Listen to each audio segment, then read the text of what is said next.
বাংলাদেশের রাজনীতিতে এখন একটি নামকে ঘিরেই টানটান উত্তেজনা বিরাজ করছে, বেগম খালেদা জিয়া। উন্নত চিকিৎসার জন্য শুক্রবারের মধ্যেই তার লন্ডন যাওয়ার কথা ছিল, কিন্তু শেষ মুহূর্তে সবকিছুই উল্টে গেল। কাতারের পাঠানো এয়ার অ্যাম্বুলেন্সে কারিগরি ত্রুটি, নতুন বিমানের সক্ষমতা নিয়ে প্রশ্ন, আর তার শারীরিক অবস্থার হঠাৎ অবনতি, সব মিলিয়ে লন্ডন যাত্রা এখন অনিশ্চয়তার দড়িতে ঝুলে আছে। রোববার কি পাওয়া যাবে সবুজ সংকেত, নাকি আবারও পিছিয়ে যাবে যাত্রার সময়?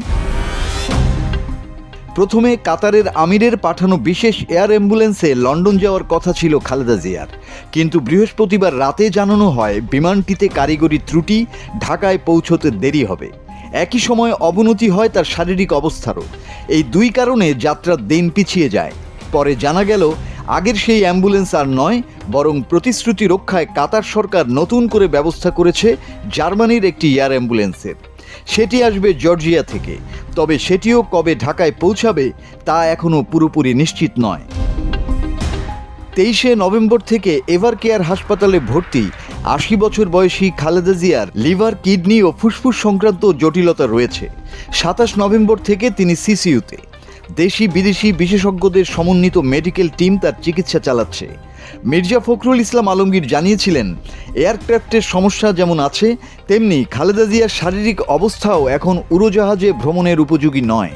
মেডিকেল বোর্ড অনুমতি দিলেই রোববার তাকে লন্ডনে নেয়ার চেষ্টা করা হবে। কিন্তু এখানেই নতুন শঙ্কা। জার্মানির যে চ্যালেঞ্জার 60 এয়ার অ্যাম্বুলেন্স আনা হচ্ছে, সেটিতে রোগীর সঙ্গে ভ্রমণ করতে পারবেন সর্বোচ্চ 4 জন, অথচ আগে পরিকল্পনা ছিল প্রায় 15 জন যাবেন, যার মধ্যে ডাক্তার ও সেবাদাতাও ছিলেন।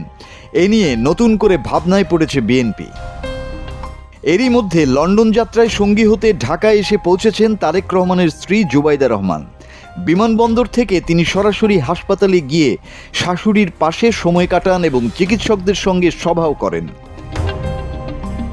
সব মিলিয়ে এয়ার অ্যাম্বুলেন্সের দেরি, শারীরিক অবস্থার অনিশ্চয়তা আর ভ্রমণ সক্ষমতার প্রশ্ন।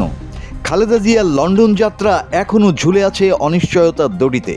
রোববার কি সবুজ সংকেত মিলবে, নাকি আবার পিছিয়ে যাবে যাত্রা, এটাই এখন সবার নজরের কেন্দ্রে। মাসুদ হাসান, বাংলা টিভি।